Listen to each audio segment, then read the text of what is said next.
Look at that, I'm sanding and I'm just getting the very finest of dust on my workpiece here, and there's none in the air. I've got a super sucker on this sander here. I can show you how I made this thing. And you can be sanding in your shop just like I am without breathing a bunch of dust. I mean, it is just fine in here. Let's go.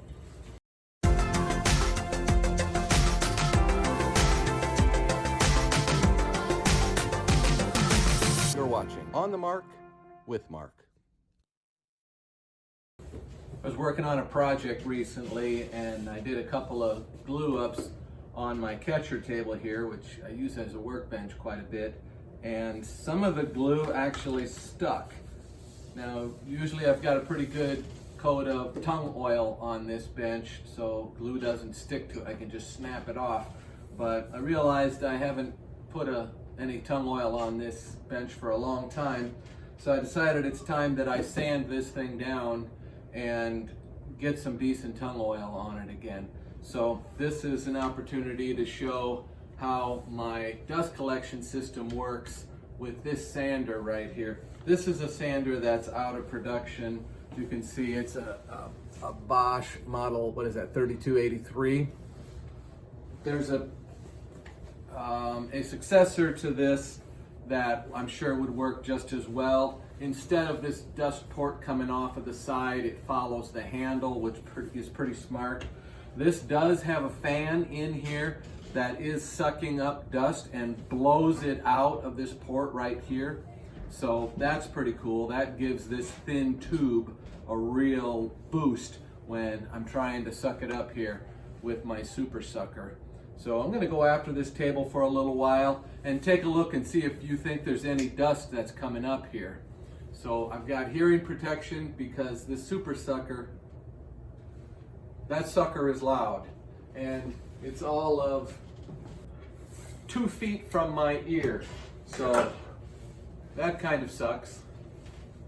Vacuum humor there. So let's go for it here.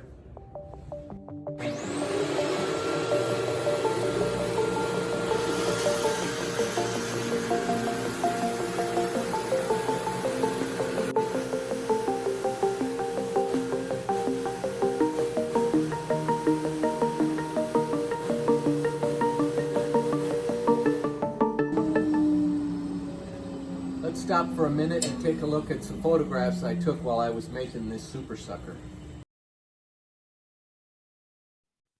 This is how my super sucker started life.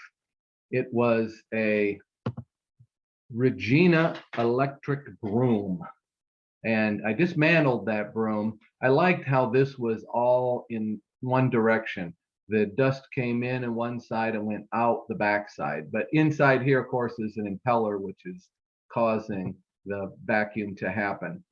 So what I had to do was make some transition ports on either end that would change the diameter of the port blowing out, which is this side. Is this the blow side? No, this is the suck side.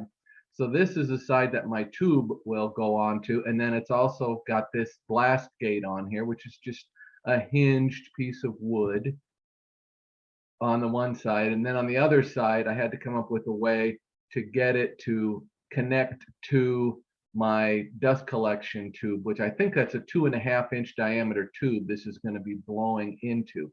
And I ended up wiring this thing, actually direct wired it into our house, which is a mistake. I wouldn't do that again. I'd leave it on a cord. Now you can see down in here where I actually put in some wood putty, and I basically ported this thing so that this irregular shape here turned into that diameter of the 2.5-inch PVC. You can see where the PVC comes in this larger diameter, then it stops against this piece of wood here, so that there's a nice smooth transition into the PVC.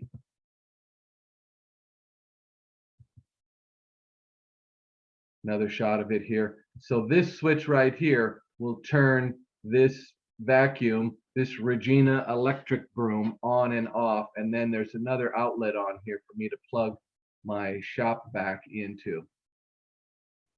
Couple more shots of it here. Very odd looking device that I came up with. Here's how I mounted it to the ceiling.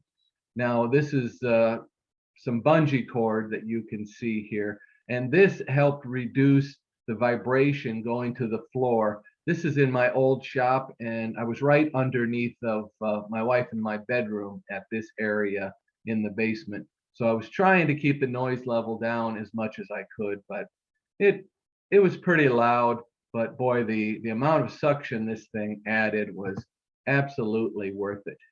So you can see here, I got a couple of spools here, and I wound my hose back and forth, and then I just screwed this piece of 3/4 inch plywood to the floor joist, and that made it so I didn't have to disconnect my random orbit sander every time I was done with it. I would just wrap the hose up and set that up there, and it was ready to go for the next time I wanted to do some sanding. So here you can also see this is actually a piece of conduit that's going straight to the fuse panel. So that was hardwired in to the house, which I'm sure violates some building code. I wouldn't do that again. Then this happened. You can see here, this thing was so old that the impeller inside just disintegrated after some time. And I honestly don't know how long this was broken, and I was still running it. You can see some of the fine powder that it had been successfully sucking up, and that's what the impeller looked like. So this was really old and brittle, and I just didn't think there was any chance that I could glue this thing and have it stay together and still be balanced. So I decided to scrap this thing. Without the fan running, you can see how the dust doesn't make it through this tube here. There's just not enough volume coming through that small, I think it's a 1-inch diameter tube that Bosch came up with to hook onto that random orbit sander. So it was settling out in this tube here. It kind of looks like a lunar landscape in there. I thought that was kind of neat looking. All I had to do was turn the dust collector on without the super sucker on there, and this just all got sucked away and made its way to the dust collector. So a new super sucker was in order. So let's take a look at where I'm at sanding my project, and then we'll get back to the video.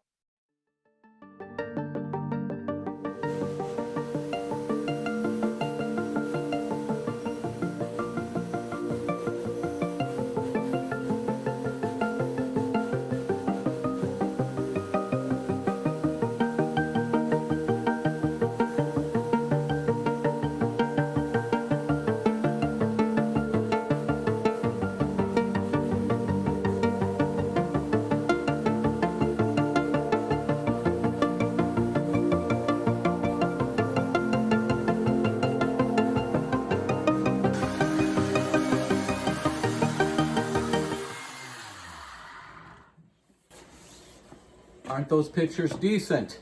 I'm still working my way through the grits here. I'm down to 120 grit now. I'm not sure how far down I'm gonna go. I want this to be pretty smooth, but this is a workbench. So let's get back to the pictures. So now we're on to the Super Sucker 2.0.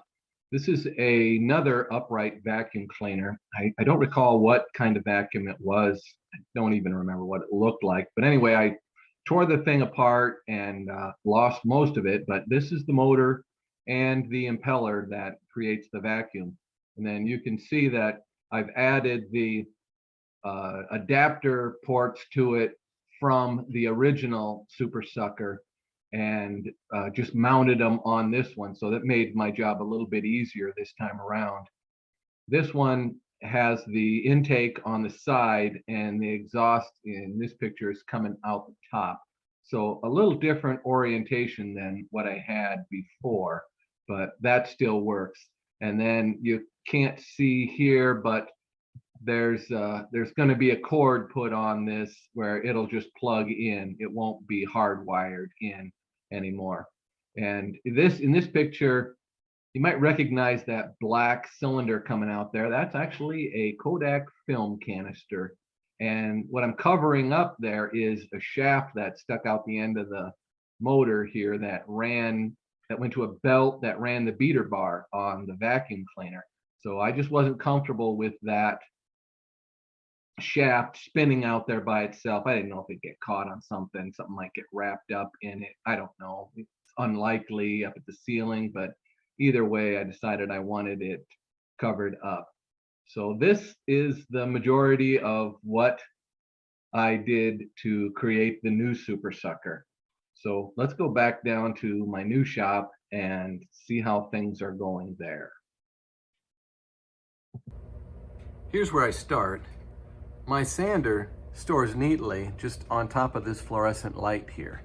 And then the hoses wrap back and forth around these spools that I've set up here. And then it connects up to the Super Sucker right there, which blows into the dust collection system.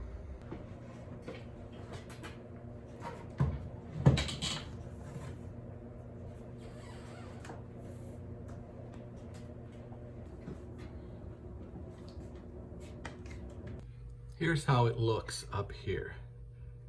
Now, I made this part of it so that you can unplug the hose here, and then this is my version of a blast gate. Gravity just holds that shut.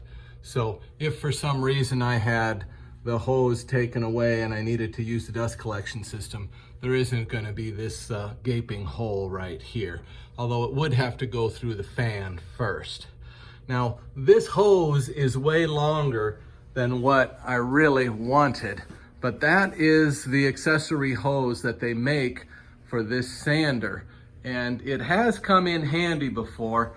I sanded the entire kitchen floor at our old house with this sander on my hands and knees, and with a shop vac out the window, it worked out pretty well. Now, when you plug it into a shop vac, let's keep this right here. This is the adapter for it, so you can plug in. So that stays handy right there. Now, this kind of vacuum is important. What this is the vacuum out of an upright vacuum cleaner. And what's different about that than a shop vac is this impeller is designed to have all of the dust and materials go through it. So I don't know what they do different, but things don't hang up in that fan. Now, my dad built the first Super Sucker. In fact, he coined the name for it. And he made his out of a shop vac and ran all the dust through the fan on the shop vac. And it had great suction and worked really well for a while.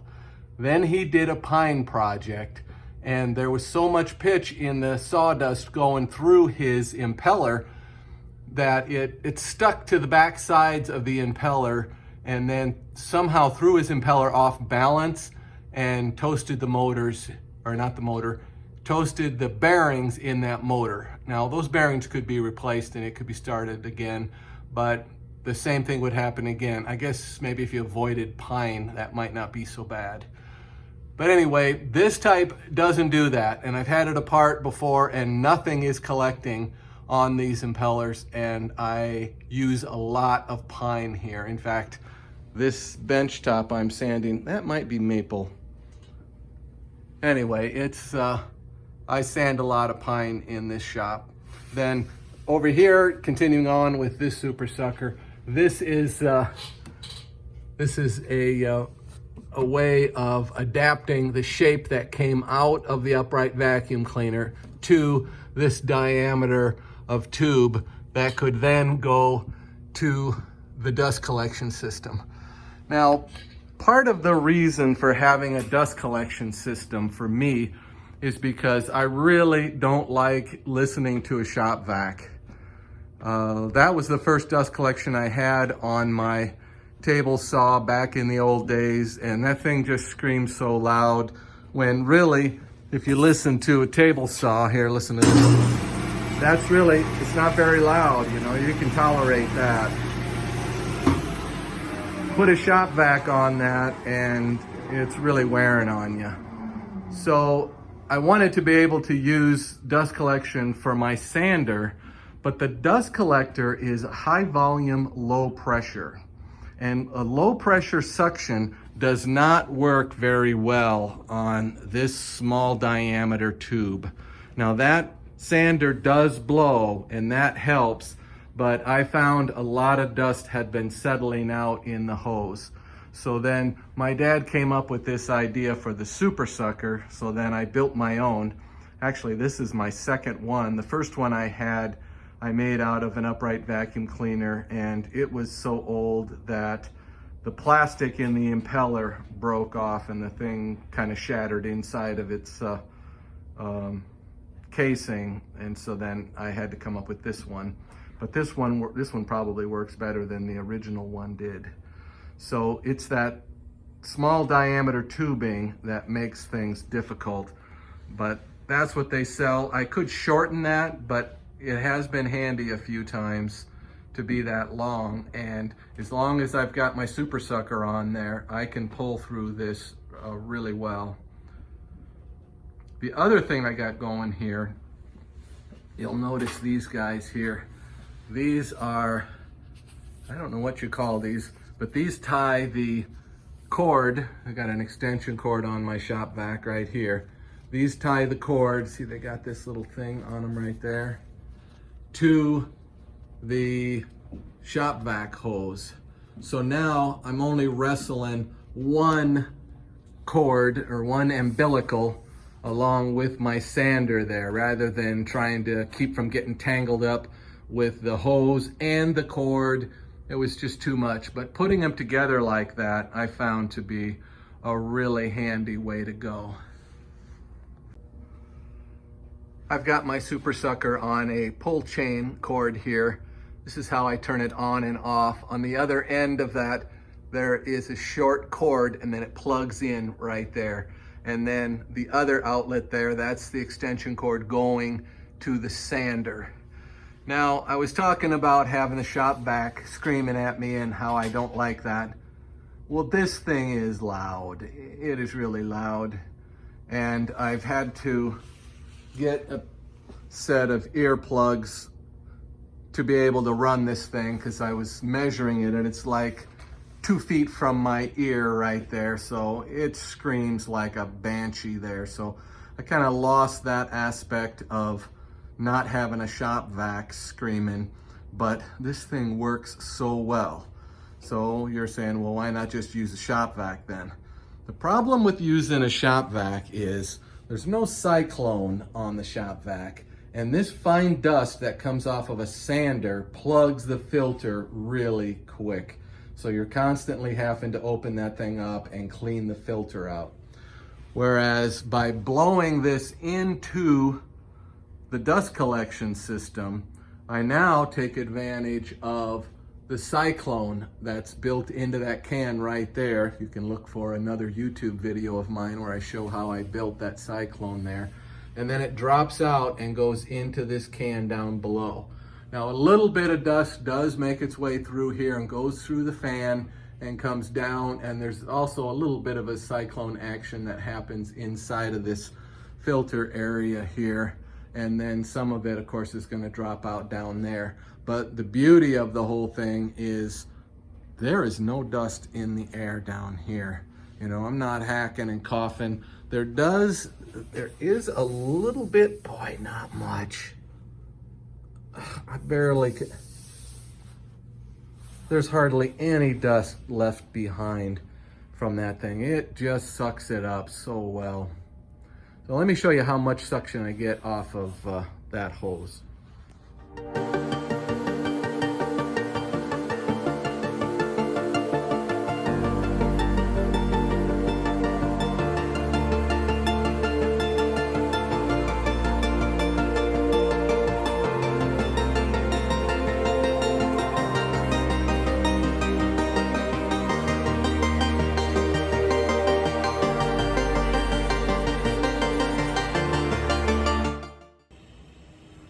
When this thing works good, it really sucks.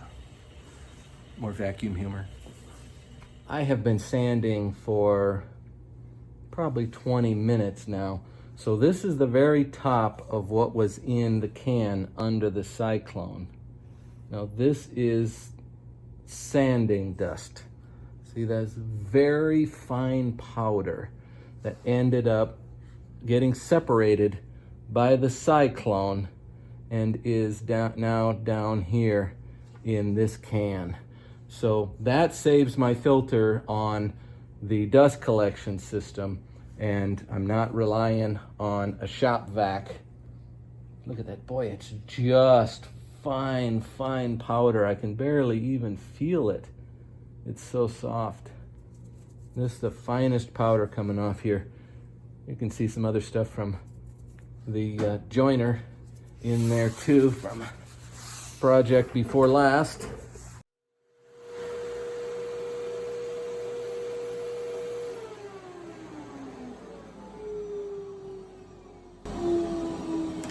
Another thing that I do, because that upright vacuum cleaner, my super sucker, doesn't blow or suck the full, I believe my dust collector does 1200 CFM, something like that.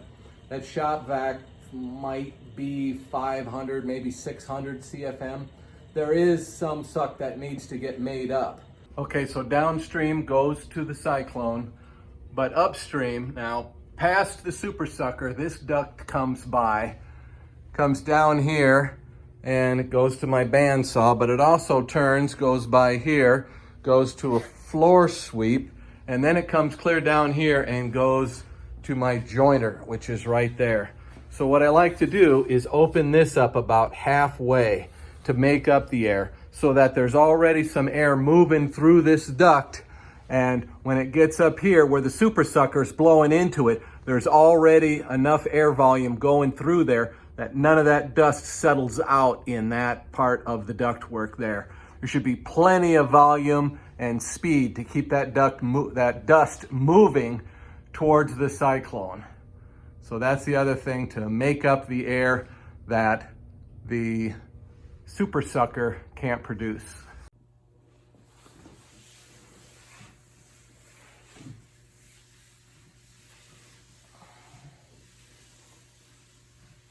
Well, look at that.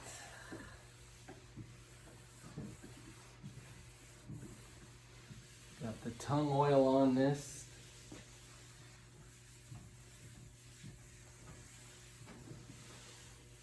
It's got all the scars of a workbench, but now hopefully the next time I spill glue on this thing, it won't be able to stick as well. It's kind of the general idea. I hope you like my super sucker idea. Actually, the idea came from my dad. It sure works great for me. And like I said, I got that upright vacuum out of a thrift store, maybe garage sale or something. I don't remember exactly, but it was $5 or $10. And then quite a bit of work putting the ports on it so that you can plug a hose into it and blow into your dust collection system. If you go for making one, I wish you luck. I think you'll be happy with the thing. The only real downfall is it's loud, as loud as a shop vac, but you've only got the one dust collection area rather than a shop vac to have to also clean out. So that's all I had for this week. Thanks for watching. If you liked this video or thought this was a good idea, hit that like button for me. It really helps me out. And if you haven't subscribed yet, I see most people that watch my videos are not subscribed, and that's okay. I still appreciate you watching, but consider subscribing to my channel. Helps me out. I'm really getting close to 1,000 subscribers now, so it's getting kind of exciting here. Thanks again. Good.